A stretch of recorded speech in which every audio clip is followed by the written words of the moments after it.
All right, let's talk about something that so many parents out there will instantly recognize: the absolutely wild difference between introducing solid foods to your first baby and your second.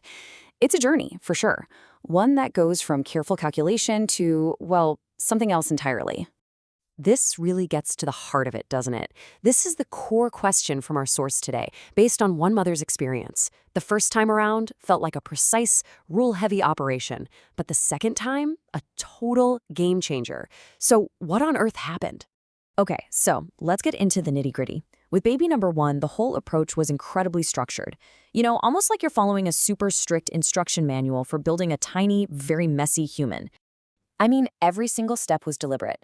It kicked off right at the 6-month mark. Then, it was just one new food per week to watch for any kind of reaction.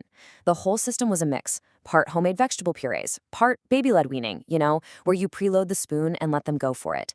And a huge, huge rule was little to no salt. Everything was strictly by the book. But here's the thing. Behind that seemingly perfect plan was a completely different emotional reality.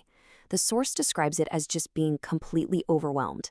And it wasn't just about the food. It was the whole routine, the constant cycle of strapping the baby into the high chair, putting on the bib, cleaning up the mess that always happens, and then cleaning the bib and the high chair, just to do it all over again. And here's the crucial part. That mental load had a direct impact on the schedule. For a long, long time, the parent only offered solid food once a day. Why? Because that was all she could handle. The baby might have been ready for more, but the parent's capacity was the real deciding factor. So it became this months-long, super gradual process. Okay, now let's fast forward to baby number two. This is where the entire playbook just gets tossed right out the window. The experience, as the source puts it, was like night and day. And this slide just lays it all out so perfectly. The purees, almost completely gone, replaced almost entirely by baby-led weaning. The pace went from a slow crawl to a full-on sprint. The second baby was on 2 to 3 meals a day almost right away. That rigid no-salt rule, it became way more flexible. But just look at that last row, the mindset. It went from a mental burden to easy to get into the routine. Wow. And the food itself tells the whole story, doesn't it? The second baby was eating a huge variety of stuff right from the get-go. We're talking soft veggies, peanut butter on sourdough toast, pancakes, even with a little salt in the mix, and even getting tastes of the family soup made with chicken bouillon. She was basically just eating modified versions of whatever the rest of the family was having. So this really brings us to the big question, the real heart of the matter. Was the second baby just naturally an easier eater? Did they just get lucky? Or was the fundamental change happening somewhere else entirely? Well, the source is really clear on this one. The biggest variable in the equation wasn't the child's appetite or personality at all. Nope, it was the parent's own state of mind. You see, all those tactical shifts we just talked about, from purees to BLW, from no salt to some salt, they weren't the cause of the change. They were just symptoms of a much deeper shift. It all came down to being in a different mind space. Why? Because the parent had already been through it all before.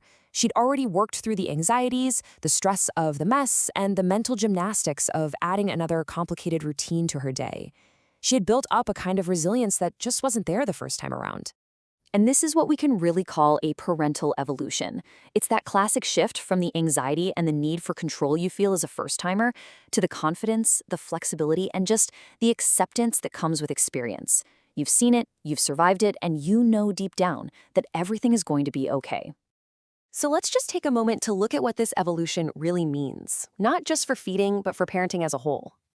And honestly, this is the most profound insight here. That difficult, slow, mentally draining experience with the first child, it wasn't a failure. Not at all.